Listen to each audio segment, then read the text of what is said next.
Did you know over half the market in dynamic containment has yet to provide either of the other two new frequency response services, dynamic regulation and dynamic moderation?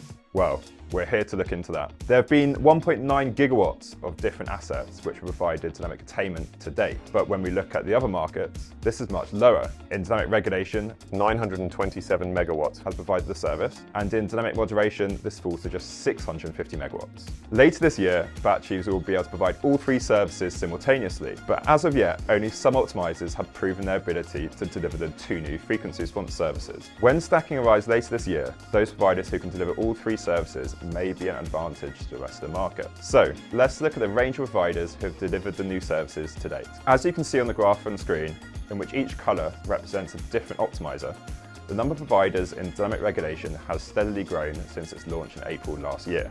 However, those early movers were best able to take advantage of the somewhat lucrative prices that occurred at the beginning of the service. Although by contrast, prices in the dynamic moderation service never quite reached the same lucrative levels. With Quick Reserve coming soon, it's important to know that you are able to take advantage of any opportunities there too, should they arise.